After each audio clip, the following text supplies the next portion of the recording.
안녕하십니까. 주식시장의 큰 방향을 제시해드리는 러펀드의 증시 토크입니다. 자, 지난 주말 사이에요. 하나의 이슈가 있었습니다.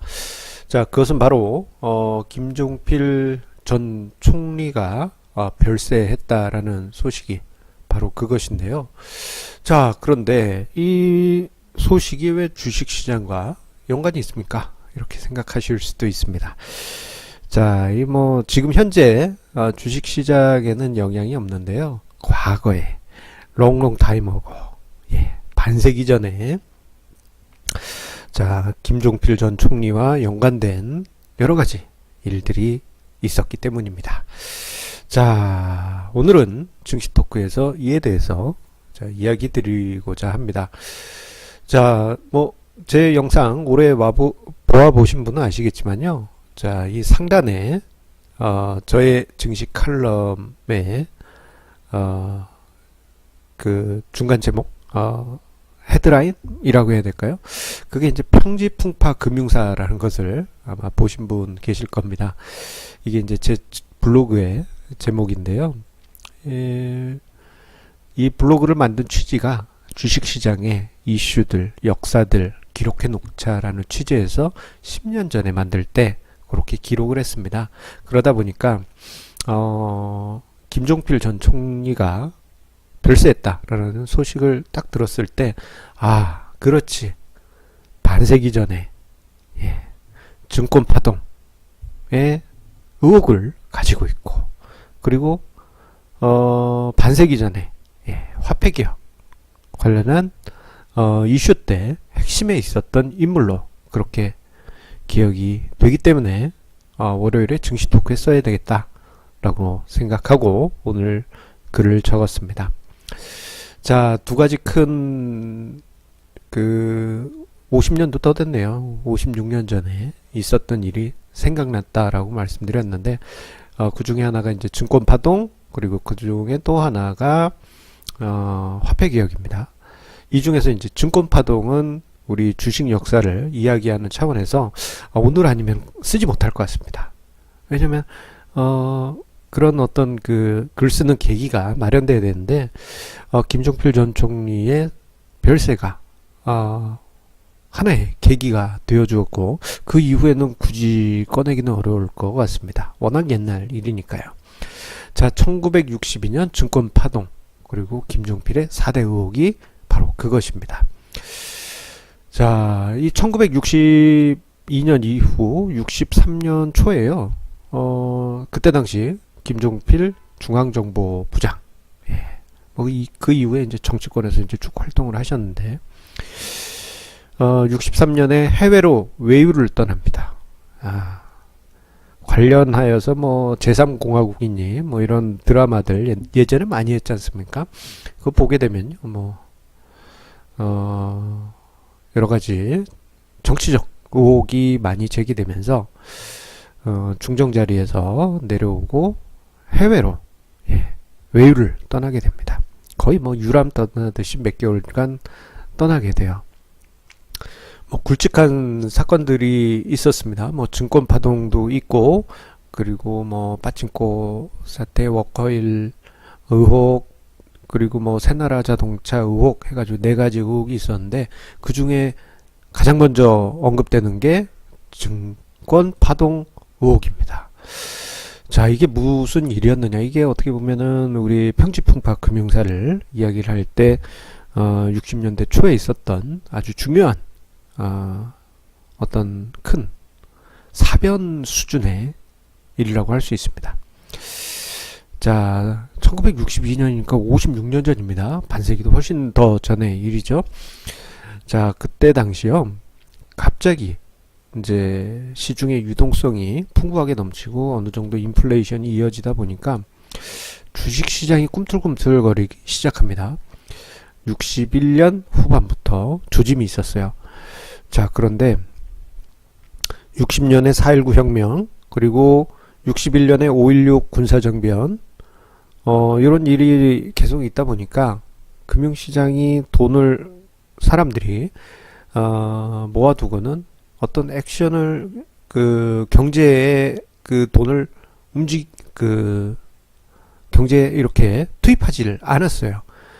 그때 당시 이제 뭐 단적으로 예를 들면 뭐 할머니들 쌈짓돈 해가지고 옷 속에 이렇게 가지고 다니고, 그게 이제 곰팡이 쓸 정도로 가지고 있지 않았습니까? 그 정도로 돈이 안 들어왔습니다. 그런데 어느 날부턴가 주식시장이 꿈틀거리기 시작합니다.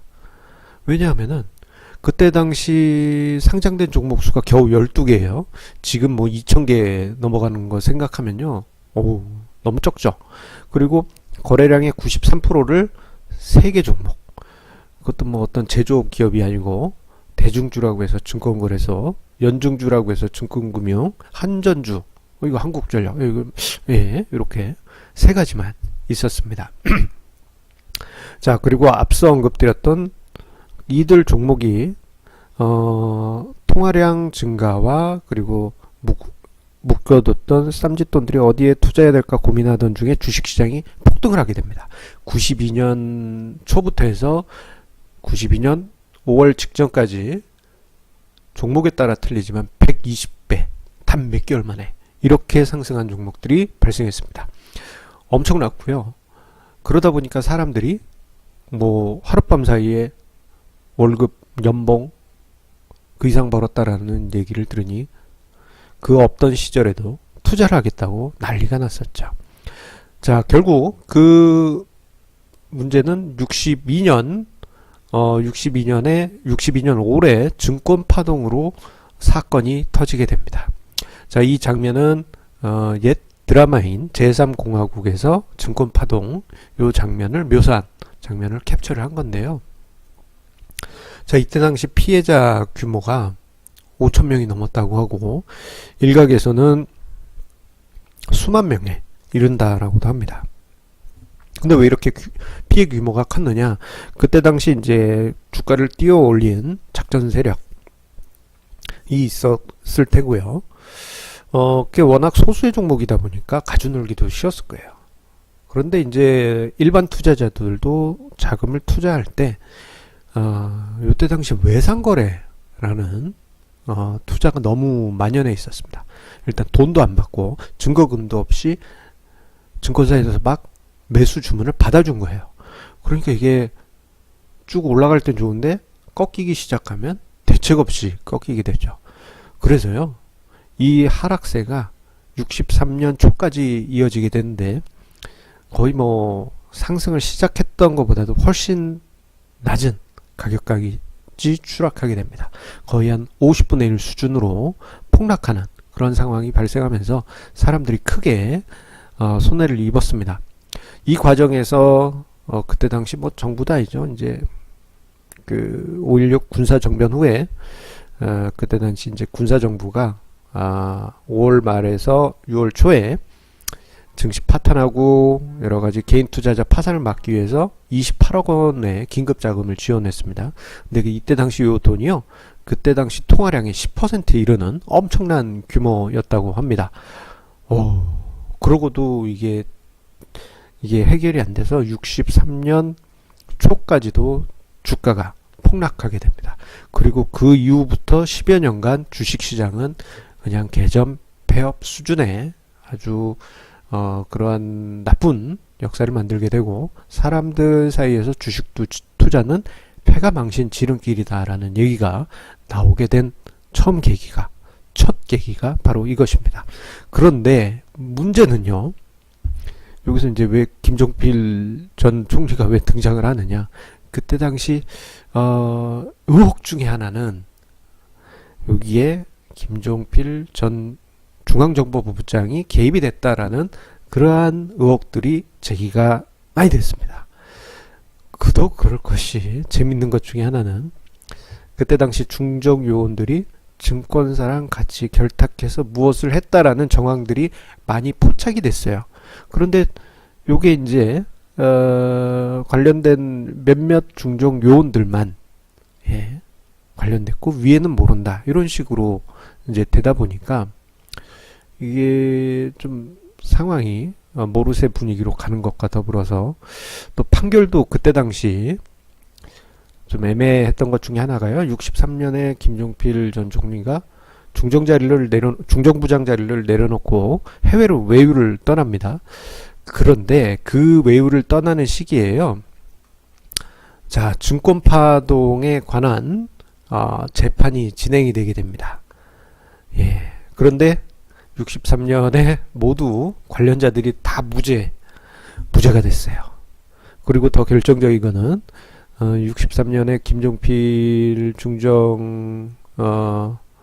중정부장이 외유를 떠나 있던 시기 때 해외에 있다라는 이유로 기소 유예되면서 이 증권파동은 의혹으로만 그렇게 남게 됩니다. 그때 당시 증권파동, 워커힐 사건, 새나라 자동차 사건, 빠칭코 사건, 이렇게 4대 의혹이 김종필 전 중정부장에게 남고 그렇게 역사 속으로 묻혀졌기 때문에 꼭 증권파동 이야기, 주식 얘기할 때 가끔씩 아는 분은 아시기 때문에 이야기가 등장합니다만, 김종필 전 중앙본부장도 같이 이런 일이 있었다는데 라면서 의혹이라는 수식어만 붙고 유야무야 되어버리죠. 사실은 본인만 아시겠죠. 증권가에 이런 일이 있었습니다. 그리고 금융시장에도 큰 영향을 미쳤어요. 자, 1962년에요. 통화개혁이 있었습니다.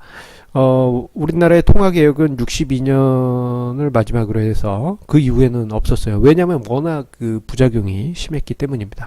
1950년에 한 번, 그리고 53년에 전쟁 중에 또 한 번, 그리고 62년에 통화개혁, 이렇게 세 번이 있었는데, 경우에 따라서는 50년의 통화개혁을 그냥 하나로 묶어서 1차, 그리고 62년을 2차 이렇게 부르기도 하고, 각 회차를 다 인정해서 1차, 2차, 3차 이렇게 부르기도 합니다.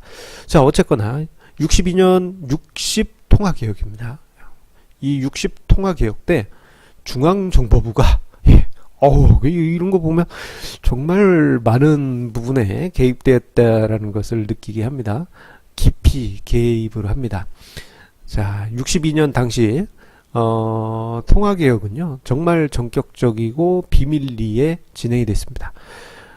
그때 당시 이제 4명이 통화개혁의 핵심 인물로 들어갔는데, 이 4명이 모두 비밀로 하기로 했어요. 그 중에 한 명이 이제 김종필 전 중앙정보부장이고, 만약에 이제 정보가 새어나면 다 사형을 당하겠다, 이런 식으로 꼭 입을 막았다고 합니다.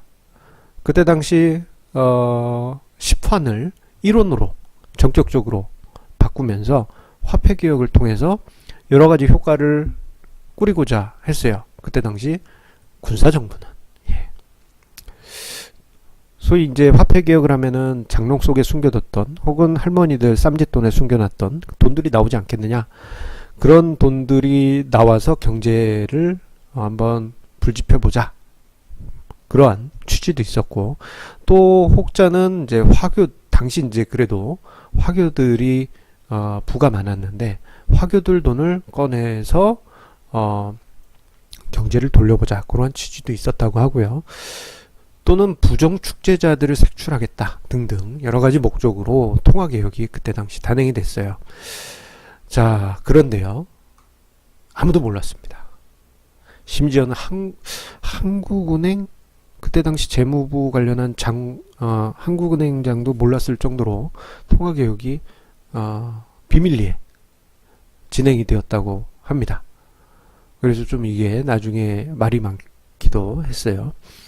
자, 그런데 1962년 6월 13일자 동아일보, 통화개혁은 이렇게 꾸며졌다라는 기사 내용을 보게 되면요, 거기서 이제 김종필 중앙정보부장이 중요한 인물로 등장합니다.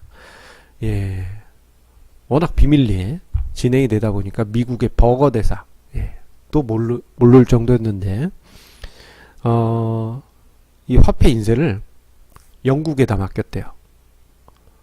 영국에 맡겨서 그거를 화물로 이제 운송을 받았겠죠. 그런데 운송이 올 때는 최신 무기로 가장을 해서 지폐를 인수받았는데, 그 자리에 김종필 중앙정보부장이 부산 현장에 나가 있었다라고 합니다. 예, 그러면서 기사에서는 중앙정보부의 공이 아니었다면은 치밀한 이런 활동이 아니었다면 화폐 개혁이 불가능했을 것이다 라는 그러한 평가를 내리기도 합니다. 은근히 많이 중요한 자리를 많이 했습니다.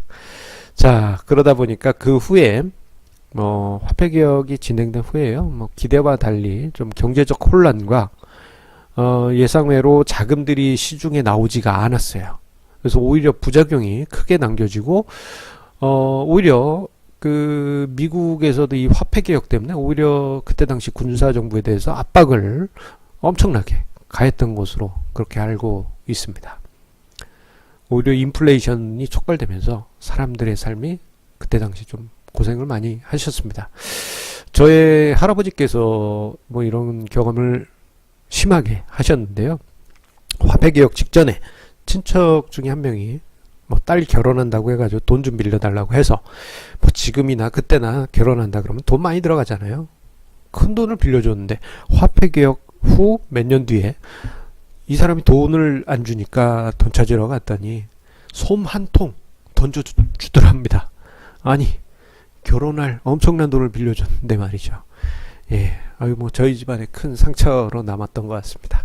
자, 어쨌거나 김종필 전 총리의 별세 소식을 들으면서 사람들은 삼김 시대가 이제 완전히 끝났다라는 평가도 하고 그에 대한 여러 가지 과오에 대해서 이야기를 합니다만 저 같은 경우에는 반세기 전 일이었던 증권 파동과 통화 개혁이 문득 떠올랐습니다.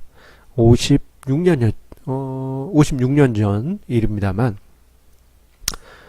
왠지 이렇게 증시 토크에 남겨놓아야지만 될 것 같아서 오늘 증시 토크 주제로 하고 글을 적었습니다. 왜? 저의 증시 토크 블로그의 이름은 평지풍파 금융사이기 때문입니다. 자, 오늘 증시 토크도 끝까지 시청해 주셔서 감사드리고요. 항상 강조드립니다만 좋아요와 구독하기 저에게 큰 힘이 됩니다. 자, 그럼 내일도 좋은 주제로 찾아뵙도록 하겠습니다. 감사합니다.